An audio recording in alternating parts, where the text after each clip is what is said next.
Vous souhaitez vous lancer dans la vidéo ou bien encore dans la photo, mais pour ça, vous avez besoin d'acheter un boîtier. Et à travers cette vidéo, je vais essayer de vous donner quelques petits conseils, car il existe tellement de matos avec tellement de marques qu'au début, je pense qu'on a tendance un petit peu à se perdre au milieu de tout ça.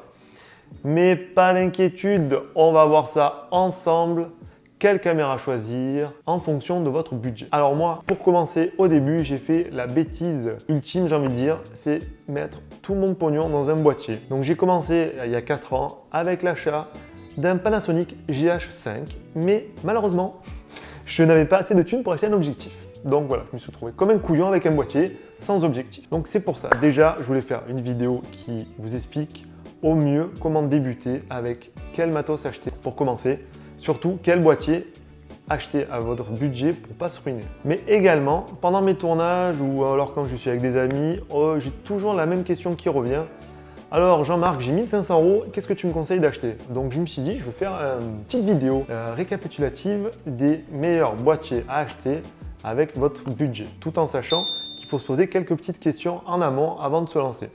Alors est-ce que je veux acheter un boîtier pour faire de la photo ou faire de la vidéo ou encore faire les deux? Parce que c'est intéressant. Moi, personnellement, il me fallait un boîtier qui fasse autant de la vidéo que de la photo. Après, posez-vous aussi les bonnes questions. Est-ce qu'il faut qu'il ait un autofocus performant? Est-ce qu'il faut qu'il ait un écran pivotable? Est-ce qu'il faut qu'il gère bien la basse lumière? Est-ce qu'il faut qu'il ait un capteur stabilisé?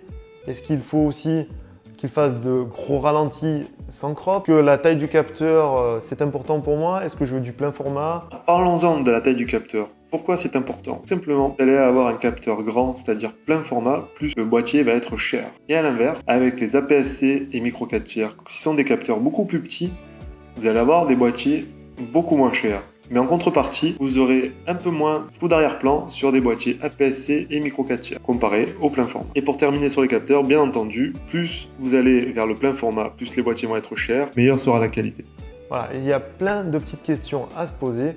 Et puis, n'oubliez pas, comme je vous l'ai dit tout à l'heure, ne mettez pas tout sous dans votre boîtier, car à côté de ça, il faut acheter un objectif également. Allez, maintenant, on va attaquer les catégories. Donc, je vous ai fait 4 petites catégories en fonction de votre budget. Donc, j'ai fait la catégorie des moins de 500 €, moins de 1000 €, moins de 2000 € et puis après, moins de 3000 €. Pour moi, au-dessus de 3000 €, on arrive quand même sur des boîtiers professionnels. Donc, c'est pour ça, je me suis limité à moins de 3000 €, parce que je pense que déjà, le budget est assez conséquent quand on démarre dans la photo ou bien dans la vidéo. Et puis on verra également les plus et les moins de chaque boîtier par rapport aux catégories que je viens de vous dire. Vous savez ce que je vais vous dire si vous me suivez depuis un moment. Si vous avez un budget de 500 € max, je vous conseille de prendre votre téléphone portable. Car de nos jours, tous les téléphones portables font des photos et des vidéos. Surtout si vous avez une des dernières générations, vous pouvez vous régaler avec ce style de matos. Ça va vous apprendre un petit peu à faire des photos et des vidéos, ça va vous dégrossir un peu tout ça. Et puis après, par la suite, si vous avez l'envie, vous pouvez toujours rajouter à votre téléphone un petit stabilisateur. Et ça fera des vidéos encore plus quali. Maintenant, on va passer à la deuxième catégorie, les boîtiers à moins de 1000 €. On va commencer par mon chouchou, le Sony ZV-E10. Je vous mets la vidéo ici, car je l'ai acheté. J'ai fait un test et tout. Moi, ce que je kiffe, c'est qu'il est petit, les objectifs sont interchangeables, il n'y a pas de limitation d'enregistrement. C'est un format APS-C pour le capteur, il filme en 4K, l'autofocus est bon. Je vous le recommande fortement si vous débutez en vidéo et aussi si vous souhaitez faire des vlogs. Il est vraiment fait, il est parfait pour ça.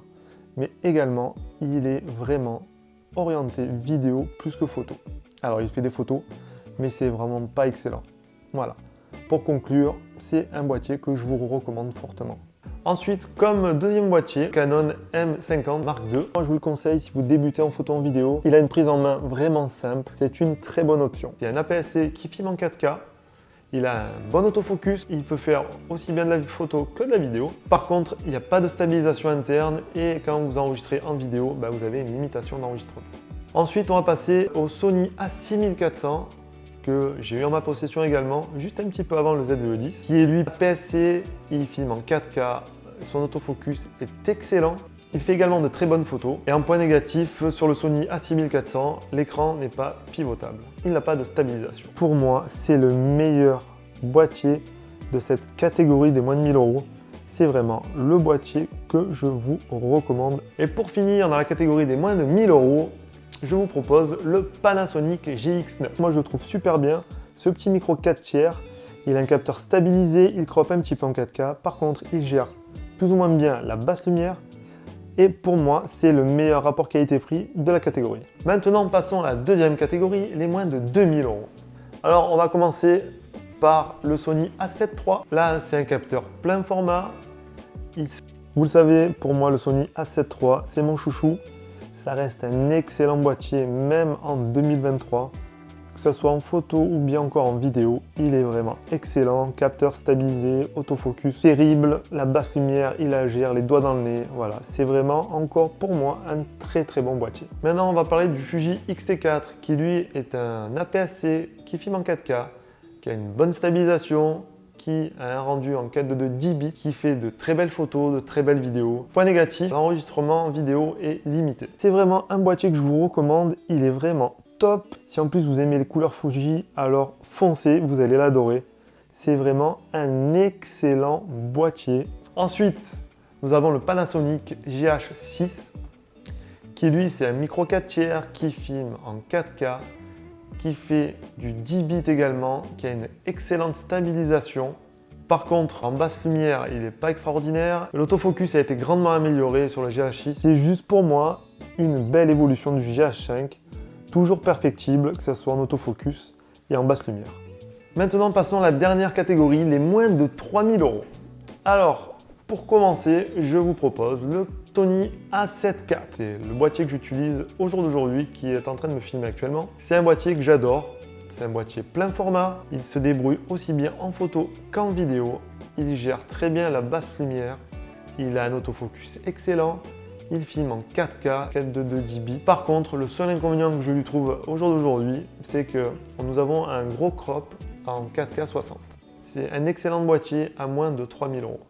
Moi, c'est vraiment mon boîtier coup de cœur de l'année 2023.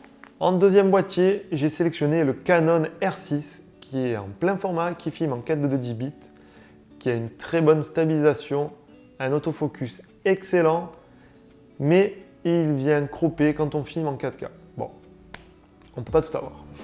Le Canon R6, c'est pour moi le meilleur boîtier de la catégorie. Il est vraiment excellent en photo, il est excellent en vidéo. Et pour terminer, j'ai sélectionné le Nikon Z6 Mark II. Donc c'est un plein format avec un excellent autofocus, une 4K très bien. Point négatif pour moi, c'est qu'il crop en 4K 60, mais sinon c'est un excellent boîtier. Bref, c'est un boîtier très polyvalent qui est très bien. Voilà, on a fait le tour des boîtiers que moi je vous recommande d'acheter.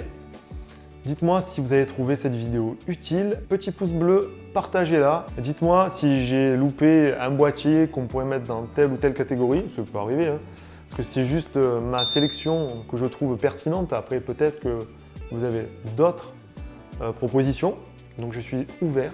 N'hésitez pas. Maintenant, on se retrouve très vite pour une prochaine vidéo. Et d'ici là, faites attention à vous. Allez, bye bye!